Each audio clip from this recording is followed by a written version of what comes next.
ഇവിടെ പിന്നെ ഈ ഒരു ജംഗിളും നല്ല വലുതാണ്. ഇതോ വേറെ മീനുകുട്ടി പോകുന്നു.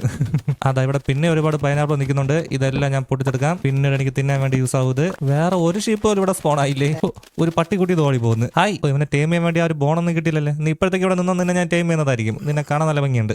പിന്നെ ഒരുപാട് ക്യാരറ്റ് ഇവിടെ നിൽക്കുന്നു. എല്ലാം ഞാൻ എടുത്തോണ്ട് പോകും. എനിക്ക് വിശപ്പിന്റെ അസുഖം ഉള്ളതാണ്. എപ്പോഴും തിന്നുകൊണ്ടിരിക്കണം എനിക്ക്. ബ്രോ നീ ഇവിടെ വേറെ ഷീപ്പിനെ കണ്ട?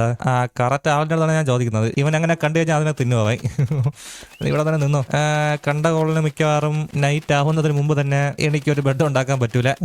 അതോടെ കുറച്ച് മുന്തിരി നിൽക്കുന്നു. പിന്നീട് ഫാർം ചെയ്യാൻ വേണ്ടി യൂസ് ആവും. ഓക്കെ, രക്ഷയില്ല. വേറെ ഷീപ്പൊന്നും ഇവിടെ സ്പോൺ ആയിട്ടില്ല. അപ്പൊ ഇന്നത്തെ എന്റെ നൈറ്റ് മുഴുവനും ഇവിടെ ഒരു യുദ്ധം നടക്കാൻ ചാൻസ് ഉണ്ട്. ഈ ഒരു ഏരിയ കൊള്ളാല്ലേ. ഈ ഒരു ഐലൻഡില് ഒരു വിധം നല്ല ഹൈറ്റുള്ള സ്ഥലം കൊണ്ടാണ്.